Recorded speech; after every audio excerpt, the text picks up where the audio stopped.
स्वागत छ दर्शक महानुभावहरू सुभाष एजुकेसनल हबमा। आज हामी के गर्छौँ, इलेक्ट्रिसिटीबाट यो एउटा न्युमेरिकल छ्यास गरिहाल्छौँ।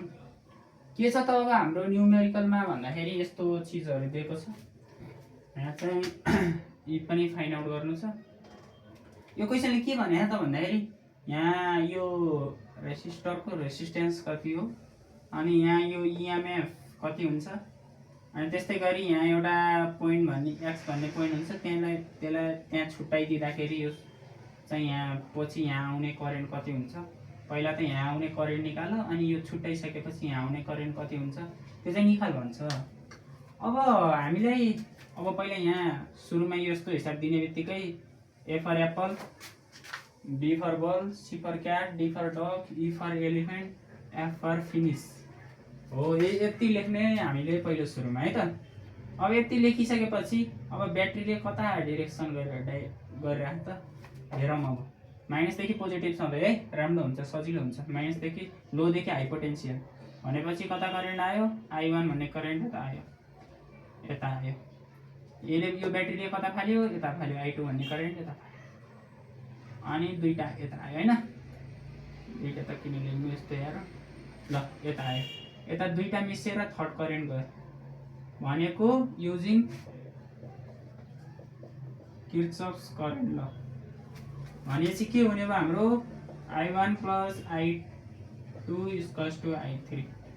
I3 को भ्यालु कति छ 6 ओम, I2 को भ्यालु कति छ, यताबाट कति करेन्ट आइरहेको 4 एम्पियर, अनि त्यसपछि I1 आउने भयो कि नै I1 equals to I3 minus I2। I1 आयो, I1 कति आयो हाम्रो 6 माइनस 4 भनेको 2 एम्पियर आयो। I1 कति आयो हाम्रो 2 एम्पियर आयो।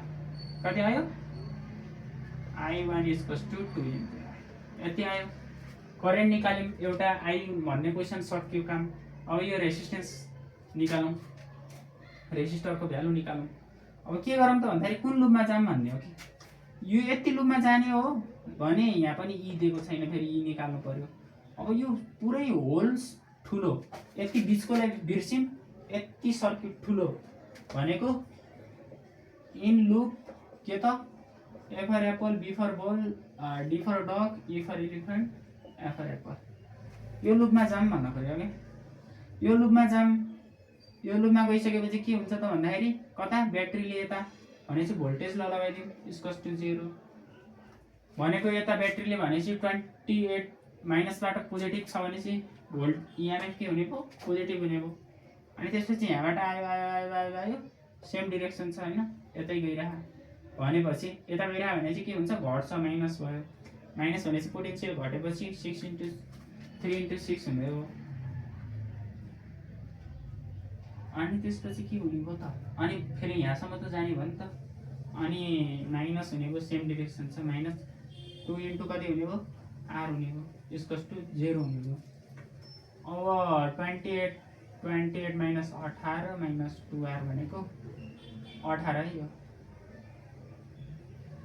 18 भनेको 2R equals to 18 10 R equals to 5 ohm equals to 5 ohm. यसको भ्यालु पनि आयो। आईले सोध्ने क्वेसन यो हुन्छ, आईले सोध्ने क्वेसन के हुन्छ त यो हुन्छ। अब आईले के सोध्छ त, ऊ यहाँको इएमएफ निकाल्नु भन्छ कि आई फेरि के सोध्छ इएमएफ निकाल्नु भन्छ इन लुप। त्यो त कुन लुपमा, अब त यही लुपमा घुम्यो भयो नि त, के भएन भयो भन्नु पर्यो है त।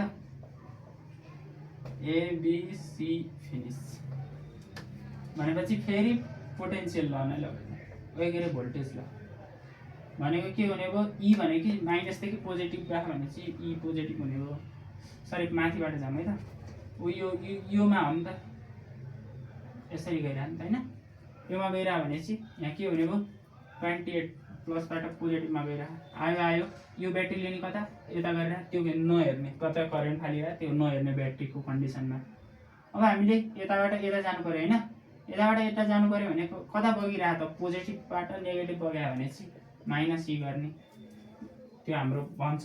मतलब हाम्रो चाहिँ पोजिटिभबाट हाईबाट लोमा गइरहेको भने नेगेटिभ लिने हो यिनीहरूलाई भनेको त्यही भयो। त्यो भइसकेपछि यहाँ गयो, यहाँ गइसकेपछि के हुने भयो त हाम्रो फेरि के छ त यता गयो पोजिटिभ छ भने चाहिँ अपोजिट छ नि त, यहाँबाट यता गइरह्यो त्यो यता आइरहेको अपोजिट छ भनेपछि पोटेन्सियल बढाउने भयो 4 × 6 हुने भयो। अनि त्यसपछि यहाँबाट गयो, अब त यो त यतै गइरह्यो भने चाहिँ यसले के गर्ने भयो घटाउने भयो, 5 × के हुने भयो 2 हुने भयो इक्वल्स टु 0 हुने भयो। 2 भनेको 5 2 एम्पियर होइन।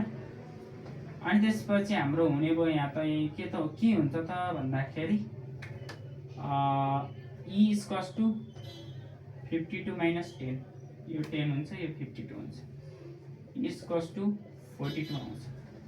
42 भोल्ट आयो भनेको 42 भोल्ट हुँदो रहेछ यसको भ्यालु, E को भ्यालु पनि 42 हुँदो रहेछ। अब फोर्थ क्वेसनले के सोध्छ त भन्दाखेरि अब यो पोइन्टमा यो सर्किटलाई टुक्राइदिने हो भने यो बाटो त बन्द हुन्छ भनेको यो बाटोको काम हुँदैन, कुनै यो मेटिदिने काम नलाग्ने चिज। अब यहाँ हामीलाई I1 पनि थाहा छैन, यहाँबाट I खसिरह भन्ने मात्र हो। अब यसको भ्यालु I हुने हो।